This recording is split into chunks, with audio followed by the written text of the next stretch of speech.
저소득층을 위한 난방비 지원금으로 135억 달러를 쓰겠다라고 발표가 나온 겁니다.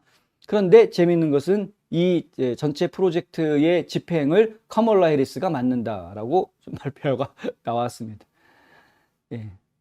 이분한테 뭘 맡겨가지고 제대로 된 게 하나도 없는데 하여간 뭐 맡긴다라고 하니까 그런가 보다. 네. 하여간 135억 달러 결코 작은 돈이 아닙니다. 그러면 바이든 행정부가 정말 불쌍하고 가난한 사람들을 도와주기 위해서 이렇게 하는 것인가? 생각을 좀 해봐야 되겠죠? 꼭 그렇지만은 안 올 수도 있다. 왜냐? 지금 여기에서 이야기하고 있는 135억 예산 중에서 최소한 45억 예산은 바로 이겁니다. 라이힙이라는 프로그램입니다. 이 라이힙 프로그램은 저소득 가정 에너지 지원 프로그램, 그러니까 로우 인컴 하우스홀드 에너지 어시스턴트 프로그램입니다. 그 줄임말이거든요. 그러니까 이게 지금 바이든 행정부 때 새로 생긴 게 아니고 예전부터 있었던 겁니다. 예전부터 있었던 프로그램을 포함시킨 것이고요. 근데 여기에 이제 바이든 행정부가 조금 더 앞서 나가서 한 것이 있기는 있습니다. 그거는 뭐냐 하면은 저소득층과 중산층 가정의 에너지 효율성을 높이기 위해서 냉난방 장치를 교체해 주는 프로젝트. 여기에 인플레이션 감축법에 지정되어 있는 세금 공제 보조금을 지원해 주겠다. 이렇게 지금 이야기를 하고 있는 것이죠. 그런 부분들이 연방 에너지부에서는 최대 160만 가구가 에너지 요금을 낮추기 위해서 주택을 업그레이드 할 수 있도록 지원을 해주겠다. 여기에 90억 달러가 배정될 것이다. 이제 이런 이야기가 나오고 있고요.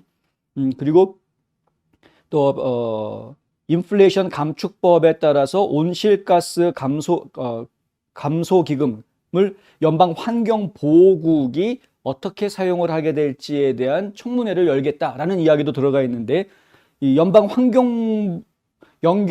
환경보호국, 그러니까 EPA가 지금 온실가스 감소를 위해서 배정받은 예산이 270억 달러입니다. 그 270억 달러 예산을 어떻게 사용할지에 들어가는데, 여기에 이런 그 고효율 냉난방 장치에 대한 이야기가 들어간다.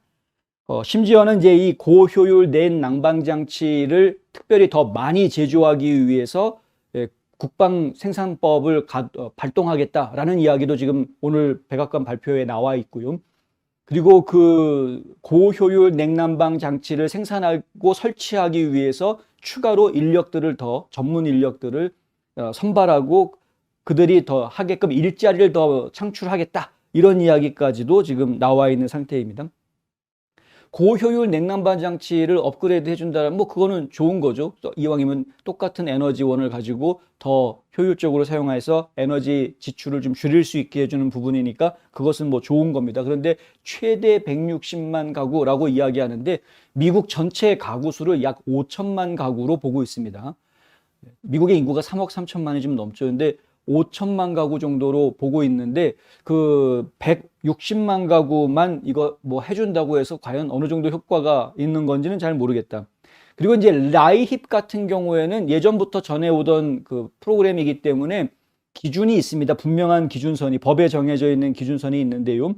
연방 빈곤선의 150%를 넘지 말아야 혜택을 받을 수가 있습니다. 예를 들면은 여기 지금 보이시는지 모르겠는데 2022년을 기준으로 총 수입을 계산했을 때, 근데 지금 아직 2022년 수입 보고 안 하셨죠? 그러니까 2021년 수입을 기준으로 했을 때, 세금 보고한 수입이 지금 보고하신 게 이 내용일 테니까 2021년 세금 보고 기준으로 했을 때 수입이 개인인 경우에는 12,800불 1년에, 만약에 4인 가족인 경우에는 여기 얼마로 나옵니까?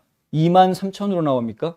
그러니까 4인 가족인 경우에는 이 정도에서 150%, 그러니까 1.5배죠. 그러니까 대략 따지면 약 한 3만 불 조금 넘는 3만 3천 불 정도 버신 분, 4인 가족 기준에 그 정도 신고하신 분들은 이 혜택을 받을 수가 있는데, 그렇지 않으면 혜택을 받을 수가 없다.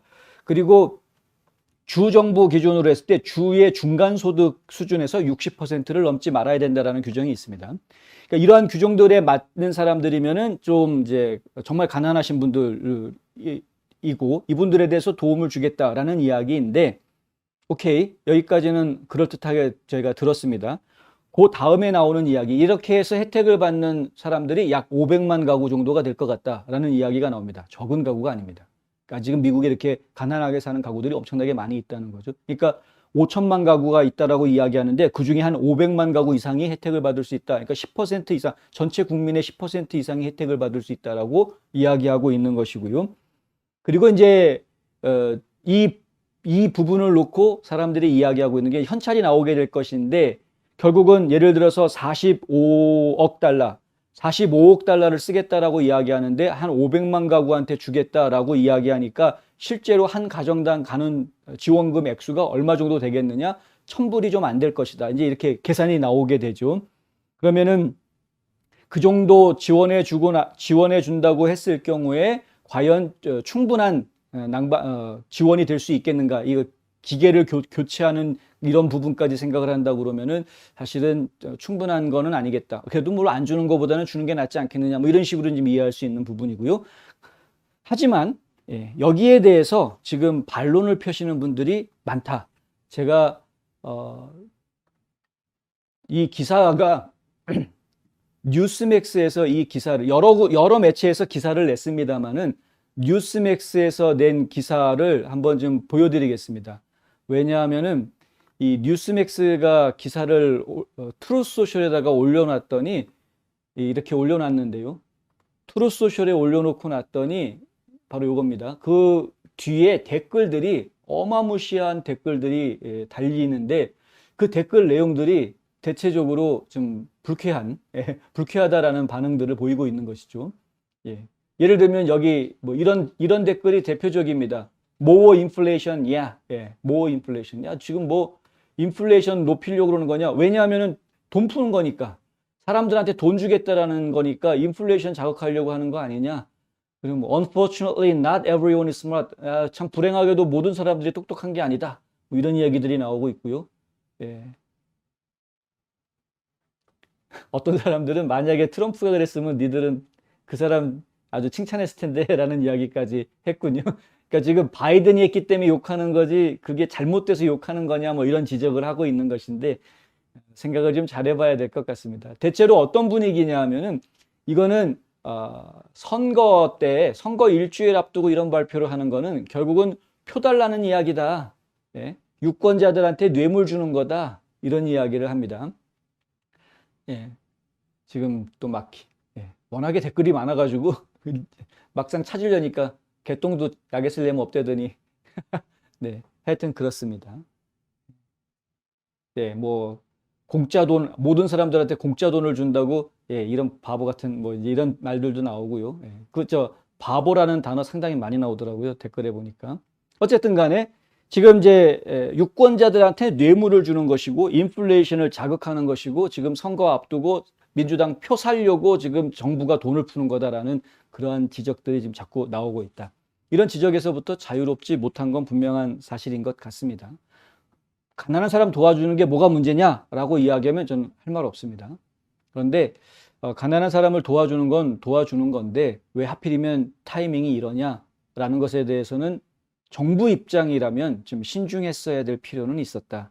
그렇게 말을 하고 싶은 것이죠. 정부니까. 정부는 중립을 지켜야 되는데 지금의 정부는 중립을 지킬 생각이 전혀 없어 보인다.